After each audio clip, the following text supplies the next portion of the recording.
Sa planeta na kilala bilang Mother World, ang maharlikang lahi ay namuno sa loob ng libu-libong taon, ngunit kalaunan, ang kasakiman nila sa kapangyarihan ay naging dahilan upang ubusin nila ang lahat sa kanilang daigdig. Nagpasya silang ipadala ang kanilang mga hukbo upang sakupin ang ibang mga planeta at palawakin ang imperyo hanggang sa isang araw ay pinaslang ang hari at reyna. Nais ng mga nasakop na planeta na gamitin ang pagkakataong iyon upang magsimula ng revolusyon, kaya't si Senador Balizarius ay humakbang at idineklara ang kanyang sarili bilang bagong tagapamahala. Pagkatapos ay ipinadala niya ang pinaka-brutal na mga sundalo upang durugin ng walang awa ang lahat ng mga rebelde. Sa planeta na tinatawag na Velt, ang maliit na pamayanan ng mga magsasaka ay mapayapang gumagawa ng kanilang pang-araw-araw na gawain nang bigla silang nakakita sa kalangitan ng spaceship ng imperyo. Si Korra ay ulila sa digmaan at agad itong nakilala, kaya nagmamadali siyang pinatunog ang kampana ng bayan upang bigyan ng babala ang lahat. Tinipon ng pinuno ng nayon na si Sindri ang mga mamamayan para talakayin kung ano ang dapat gawin at naisip ng magsasaka na si Gunner na dapat nilang i-welcome ang mga sundalo dahil bibilhin nila ang kanilang butil ng triple sa presyo na inaalok nila sa lungsod. Agad na hindi sumang-ayon si Korra, ipinaliwanag na kinukuha lamang ng imperyo ang lahat ng kailangan nila sa pamamagitan ng puwersa at nag-iiwan lamang ng pagkawasak. Nagsimula ang pagtatalo ngunit bago sila makabuo ng conclusion, ang ship ng imperyo ay lumapag malapit sa nayon. Sinalubong ng yakap ni Admiral Noble si Sindri at ipinaliwanag na naghahanap sila ng grupo ng mga rebelde na pinamumunuan ng magkapatid na Blood Axe, ngunit ang kanyang hukbo ay nangangailangan ng pagkain. Nagsinungaling si Sindri at sinabi sa kanya na ang kanilang lupa ay hindi gaanong namumunga, kaya ang nayon ay may sapat lamang na pagkain upang pakainin ang kanilang sarili. Hindi naniniwala sa kanya si Noble at sinabing ang lahat ay mukhang malusog at nakakakain ng maayos, kaya nagsalita si Gunner upang magpaliwanag. Sinubukan niyang sabihin sa Admiral na sinusubukan lamang ni Sindri na mag-imbak ng pagkain para sa taglamig upang protektahan ang nayon, ngunit handa siyang magbenta ng ilan kay Noble sa magandang presyo. Galit na galit dahil nilinlang, kinuha ni Noble ang tungkod at hinampas si Sindri hanggang sa mamatay. Nang subukan ng asawa na lapitan si Sindri, ang gwardya ay gumamit ng kumikinang na talim para patayin din siya. Pagkatapos ay sinabi ni Noble na babalik siya sa loob ng 10 linggo upang kunin ang lahat ng ani, walang pakialam kung walang matira para sa mga taga-nayon. Pagkatapos ay umalis si Noble sakay ng spaceship, ngunit nanatili ang maliit na grupo ng mga sundalo na pinamumunuan ni Fones upang bantayan ang mga bagay-bagay. Habang ang ilang sundalo ay pinalayas ang mga taga-nayon mula sa gusaling gusto nilang angkinin, pinaandar ni Private Ares si Jimmy, isang robot na dating nagsisilbi sa hari. Matapos patayin ang maharlikang angkan, ibinaba ng lahat ng mga robot ang kanilang mga sandata at tumanggi na lumaban, kaya ang iilan na naiwan ay tumutulong sa mga mababang gawain. Habang tinutulungan ni Jimmy ang mga sundalo na dalhin ang kanilang mga gamit, nagpasya si Marquez na subukan kung totoo ang usap-usapan at sinimulan ang pagbaril sa robot na bumagsak sa lupa at hindi ipinagtanggol ang sarili. Lumapit si Ares upang pigilan si Marquez at muntik nang mapatay, ngunit pinigilan silang dalawa ni Fones at inutusang magtrabaho. Tiniyak din niya na si Jimmy ay gumagana ng maayos at inutusan na linisin ang sarili. Sa ilog, si Jimmy ay naghuhugas ng mukha nang lapitan siya ni Sam, na nakipagkaibigan sa kanya at nakinig sa kanyang kwento. Binanggit ni Jimmy na naaalala niya kay Sam ang prinsesa ng imperyo, na pinatay ng mga traidor kasama ng mga magulang. Sinabi sa kanya ni Sam na ang prinsesa ay nasa tabi lang niya palagi at niregalo kay Jimmy ang koronang bulaklak na nag-activate ng bagay sa loob niya. Samantala, sa bulwagan ng bayan, pinag-uusapan ng mga taga-nayon kung ano ang susunod na gagawin at napagpasyahan na dapat silang magsumikap upang mapatunayang mahalaga ang kanilang ani. Sa ganitong paraan ay hindi sila papatayin ng imperyo upang patuloy silang makagawa ng pagkain. Naiinis dahil walang nakikinig sa kanyang mga babala, sinimulan ni Korra ang pag-iimpake ng mga gamit para umalis.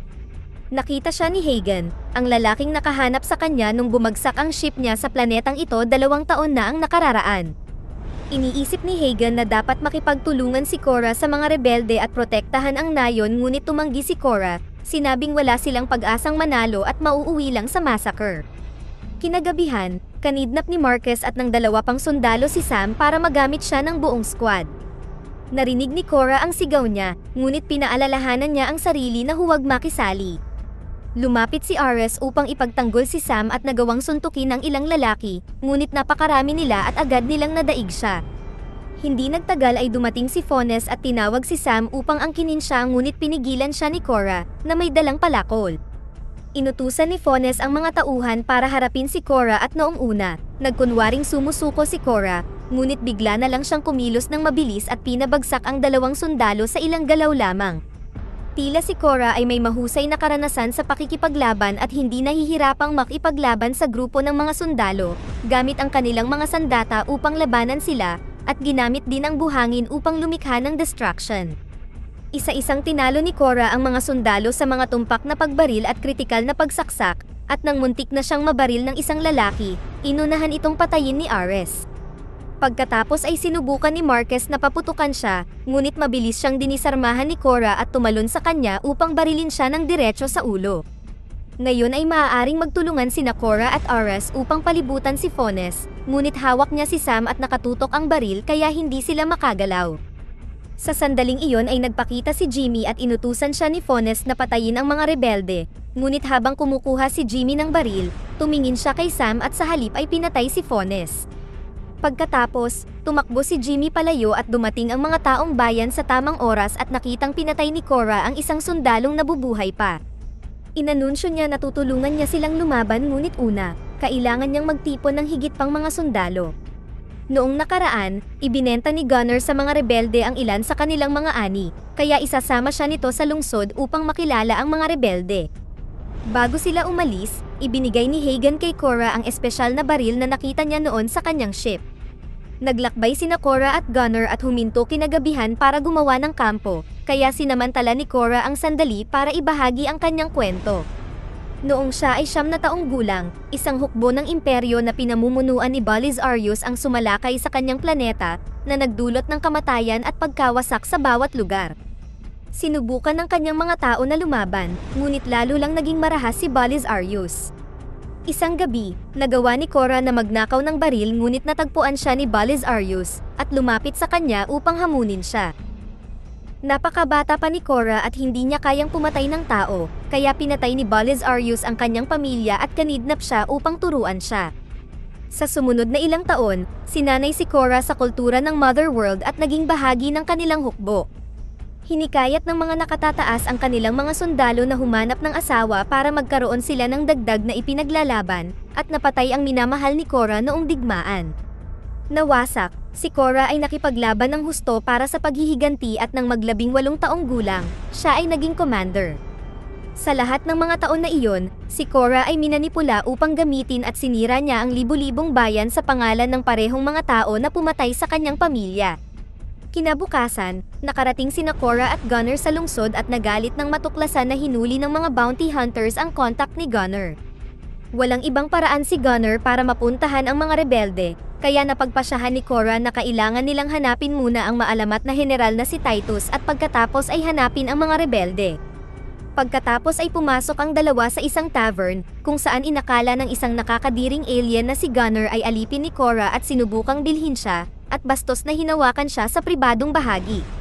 Sinubukan ni Cora na sabihin sa kanya na umalis at ang lalaki ay naging agresibo, kaya agad niya itong inatake at inihagis sa mesa. Ang alien ay mabilis na tumakbo palayo habang ang misteryosong si Kai ay nanunood mula sa malapit. Biglang sinabi ni Cora na hinahanap niya si Titus, umaasa na maaaring may impormasyon ang sinuman. Isang maliit na alien ang gumamit ng katawan ng tao para magsalita at ipinaalam kay Cora na si Titus ay nakikipaglaban sa Coliseum sa planeta na tinatawag na Pollux. Nangangahulugan ito na kakailanganin nila ng spaceship upang lumipad doon. Sa sandaling iyon ang nakakadiring alien ay bumalik kasama ang 3 bodyguard na gustong maghiganti. Agad na nagsimula ang putukan at ang mga tao sa tavern ay tumakbo upang magtago habang si Cora ay nakikipagpalitan ng mga putok sa mga bodyguard at tumatakbo sa paligid upang patayin sila isa-isa. Sinubukan ni Gunner na labanan ng alien, ngunit ang kanyang suntok ay walang epekto, mabuti na lang at itinumba ni Cora ang alien bago nito mapatay si Gunner. Pagkatapos ay tumalikod siya para patayin ang huling bodyguard at sinubukan ng alien na salakayin siya mula sa likuran, ngunit kumilos si Kai at binaril siya. Pagkatapos, kinuha ni Kai ang laman ng bulsa ng mga patay at inalok sa kanila ang kanyang spaceship upang dalhin ang dalawa sa Pollux, tinanggap ang maliit na pera na inialok nila. Nang lumipad sila, sinabi ni Kai sa kanila na may kilala siyang isang mandirigma na maaaring tumulong sa kanila, kaya pumayag silang huminto muna sa ibang planeta. Hindi kailanman umalis si Gunner sa kanyang planeta noon at namangha siyang makita ang ship na lumilipad sa kalawakan. Samantala sa pangunahing ship ng Imperyo, naninigarilyo si Noble sa pamamagitan ng direktang pagkonekta ng tubo sa kanyang katawan. Isang sundalo ang dumating upang ipaalam sa kanya na ang mga bounty hunters ay nakakuha ng impormante, kaya inutusan siya ni Noble na dalhin ang lalaki sa kanya at pagkatapos ay bumalik sa asawa niyang galamay. Makalipas ang ilang sandali, ang grupo ni Korra ay nakarating sa New Wodi at nakipagkita sa rancher na si Hickman, na may isang alipin na tinatawag na Tarak. Noong nakaraan, nakipaglaban din si Tarak sa Imperyo, ngunit siya ay nahuli at ginawang alipin. Gusto niyang lumaban muli, ngunit kailangang magbayad ng malaking pera kay Hickman para sa kanyang kalayaan. Sa sandaling iyon ay nag-alok si Hickman ng pusta. Kapag nagawa ni Tarak na paamuin ang halimaw na kilala bilang Benes, siya ay pahihintulutang umalis, ngunit pag hindi niya nagawa ay magiging alipin din ni Hickman si Korra at ang mga lalaki. Tinanggap nila ang pusta at nilapitan ni Tarak ang Benes, na marahas na inalog ang katawan nito na sinusubukang tanggalin ang mga kadena. Lumuhod si Tarak upang ipakitang wala siyang balak na masama at nagsalita sa sariling wika, at sinabi kay Benes na magkatulad sila dahil pareho silang inalis sa kanilang mga tahanan upang igapos. Sa magiliw na mga salita, nagawa niyang makipag-ugnayan kay Benes at pagkatapos magbahagi ng marahang paghaplos, pinalaya ni Tarak ang hayop mula sa pagkakagapos at sumakay dito. Magkasama silang lumipad ngunit nahihirapan si Benes dahil hindi ito sanay, kaya halos bumagsak ito sa mga bato ng ilang beses. Sa isang punto ay nahulog si Tarak sa gilid ng bangin, ngunit mabilis siyang nakabawi at gumawa ng malaking pagtalon upang mapunta muli sa ibabaw ni Benes. Ngayon ay nakakalipad na sila ng mas maayos at sa lalong madaling panahon ay bumalik sila sa rancho ng walang problema. Pinahintulutan si Tarak na umalis kasama ang grupo at sinubukan din ng kampanteng si Hickman na sumakay kay Benes, ngunit itinapon siya ng nilalang at pinatay siya gamit ang mga kuko nito. Humanga si Korra kay Tarak kaya nag-alok si Kai na dalhin siya sa mas maraming mandirigma na maaaring makatulong. Ilang sandali pa ay dumating sila sa Daggas at nakipagkita sa Sword Mistress na si Nemesis, na kailangan munang tapusin ang personal na misyon. Hinabol niya si Harmada, isang alien na parang gagamba na ang mga anak ay pinatay ng Imperyo at nangidnap ng bata para sa hustisya. Sinubukan ni Nemesis na mga tuwiran sa kanya, at ipinaliwanag na pinatay din ng Imperyo ang kanyang mga anak, ngunit tumanggi si Harmada na makinig at sinubukang umatake. Gamit ang mga espada, iniiwasan at hinaharangan ni Nemesis ang lahat ng mga binti ni Harmada at pinutol ang isa para mabitawan ang bata. Habang si Gunner ay iniligtas ang bata, nagawa ni Harmada na patumbahin si Nemesis at saksakin ang kanyang braso. Gayunpaman, si Nemesis ay may mga mechanical gauntlet kaya nakakagalaw pa rin siya at pinutol ang isa pang binti. Muli siyang ibinagsak ni Harmada at pagkatapos ay sinubukang patayin si Gunner at ang bata, ngunit sinaksak ni Nemesis ang kanyang likuran bago ginamit ang mga gauntlets niya upang sindihan ang mga blades. Habang siya ay dumudulas sa sahig, sinaktan ni Nemesis ang katawang gagamba ni Harmada at pagkatapos ay sinaksak ang humanoid na katawan gamit ang parehong mga espada.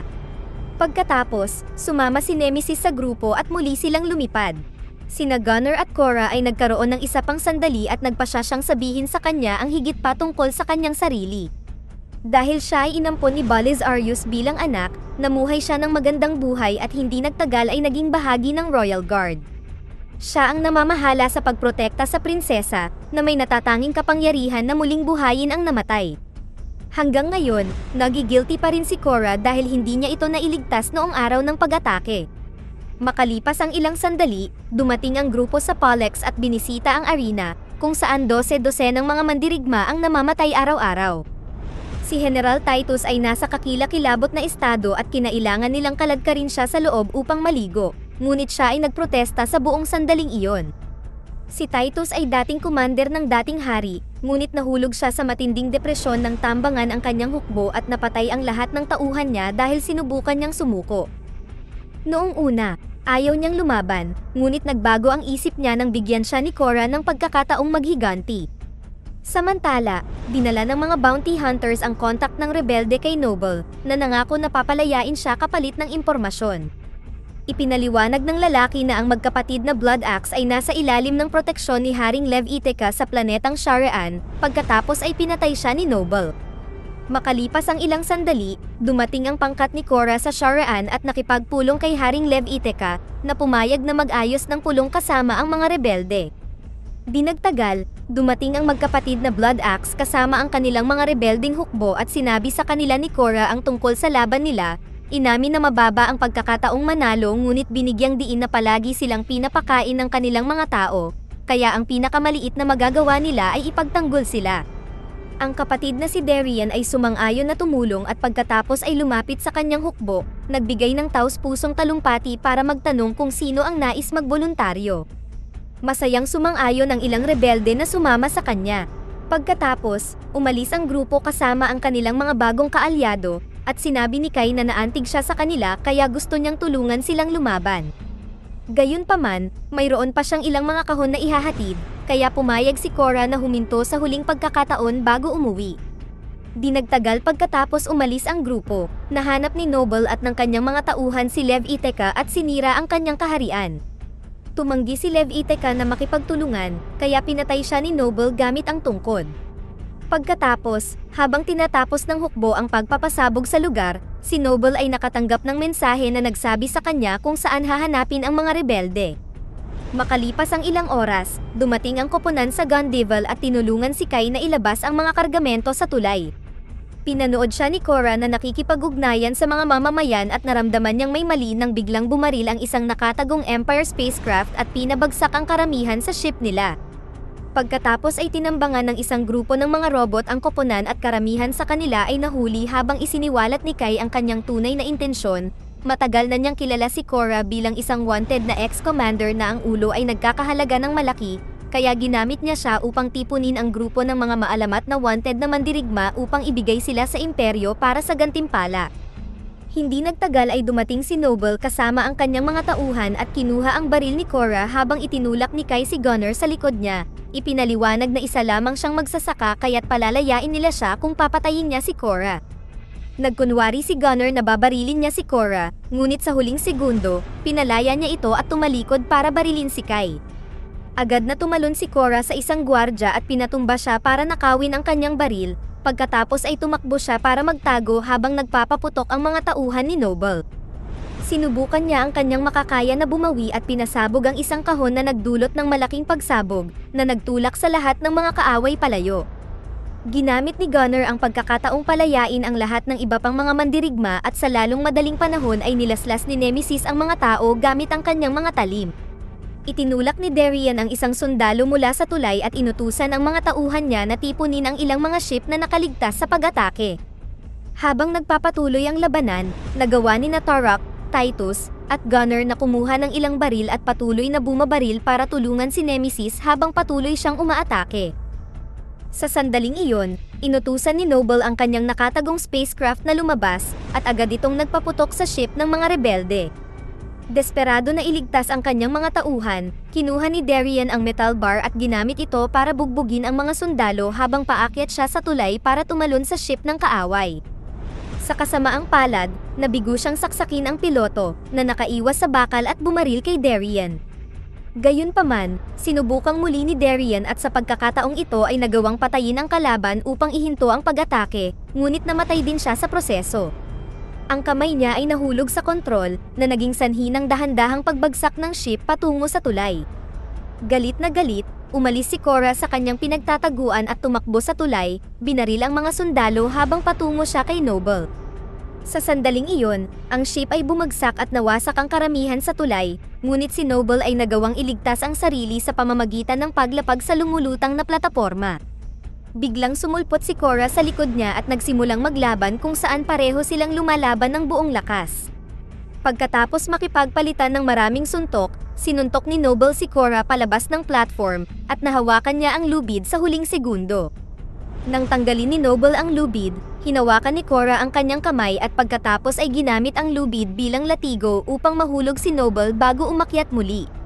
Nagpatuloy ang laban at ginamit ni Korra ang lubid upang harangan ang tungkod ni Noble, na sa wakas ay nabali at ginamit ang maliit na piraso para saksakin siya sa binti.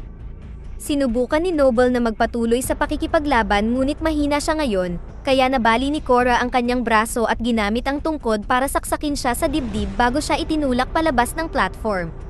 Pagkatapos, gumamit si Tarak ng higit pang lubid para hilahin ang platform patungo sa tulay at iligtas si Korra. Ang natitirang bahagi ng koponan ay nakaligtas at sabay silang umalis upang bumalik sa Veld, kung saan naghahanda silang ipagtanggol ang pamayanan ng magsasaka sa hinaharap. Sa malapit, pinapanood sila ni Jimmy habang nakasuot ng kakaibang korona. Samantala, kinuha ng mga kaaway ang katawan ni Noble ngunit sa halip na pagalingin siya, binuksan nila ang kanyang katawan upang i-connecta siya sa Neuralink na nagpapakita na siya ay isang cyborg. Habang pumapalibot ang tubig sa kanyang katawan, lumitaw ang isip ni Noble sa harap ni Belisarius, na pinagalitan si Noble dahil sa kanyang kabiguan habang patuloy niyang hinahampas ang yelo sa ilalim gamit ang kanyang tungkod. Inutusan ni Belisarius si Noble na hulihin ng buhay si Korra upang siya mismo ang pumatay sa kanya, at pagkatapos ay natapos niyang basagin ang yelo upang maibalik ang kamalayan ni Noble sa kanyang katawan. Ang mga doktor ay walang nararamdamang anumang uri ng brain activity, kaya kinailangan nilang bigyan siya ng dagdag na malakas na shot upang buhayin siya, at napasigaw siya. Dito na nagtatapos ang ating kwento. Sana ay nagustuhan nyo, mag-subscribe na kung hindi ka pa nakasubscribe, pindutin na rin ang notification bell at like button upang matulungan ang channel, and leave a comment down below, and as always, thank you for watching.